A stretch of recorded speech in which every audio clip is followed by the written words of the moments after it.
Capsicum stuff curry చూపిస్తున్నాను. Last వరకు నా వీడియో ఫాలో అవ్వండి. ఇలాగ ఈ విధంగా తీసుకొని లోపలదంతా క్లీన్ చేసుకుంటాం.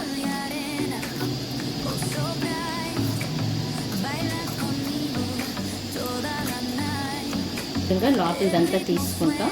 ఇలాగా లాస్ట్ వరకు ప్యాన్లో ఆయిల్ వేసుకుంటాం. ఆనియన్స్ వేసుకుంటాం.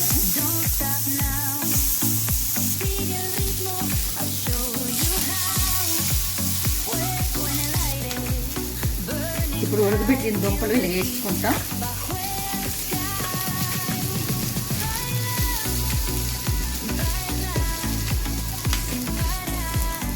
దాంట్లో సాల్ట్ సరిపోయినంత,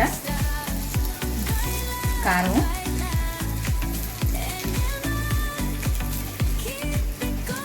ధనియా పౌడర్,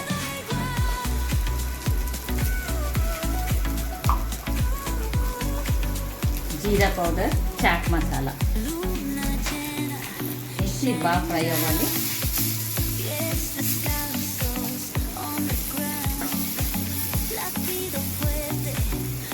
పసుపు, క్యాప్సికమ్ మీదగా అంతా తీసుకున్నాం కదా, దాంట్లో పీసెస్ చేసి వేసుకున్నాను. పన్నీర్ స్మాష్ చేసి వేసుకోండి.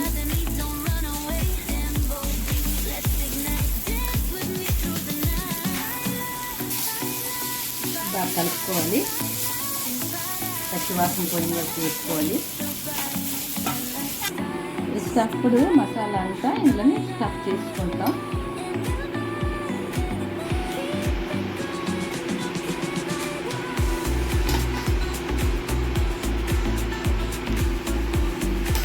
ఈ విధంగా అంతా స్టఫ్ చేసుకుని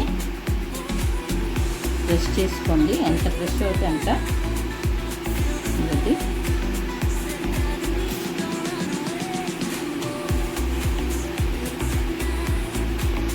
అయిపోయింది కదా. మీద కొంచెం బేసను వేసుకోండి, ఎందుకంటే ఆ స్టఫింగ్ బయటకు రాకపోవడానికి. వేసి ఇలా స్ప్రెడ్ బాగా నొక్కియండి. వేసుకుంటాం. స్టఫ్ చేసాం కదా, అన్నీ ఇలాగా చూపించుకుంటాం.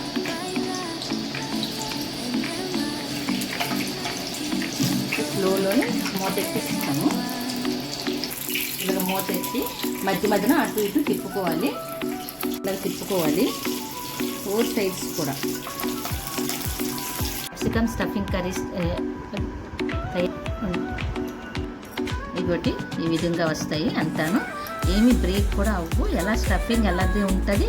మీద ఇలాగ క్రిస్పీనెస్ వస్తుంది. బేసన్ వేసాం కదా, మీరు ఒకసారి ట్రై చేసి చూడండి. నేను ఏ విధంగా చేసినా ఆ విధంగా మీరు స్టఫ్ అది చేయండి. కాబట్టి నేను రెగ్యులర్గా ఇది చేస్తుంటాను. వెరైటీ స్టఫింగ్ పెడతాను. ఈరోజు నేను దుంపలు పన్నీరు చూపించాను. మిగతా మీరు నాన్ వెజ్ కూడా స్టఫింగ్ చేసి చేయొచ్చు. ఇంకోసారి నేను చూపిస్తాను. ఒకవేళ నచ్చినట్టుగా అయితే please like, share and comment. Thank you.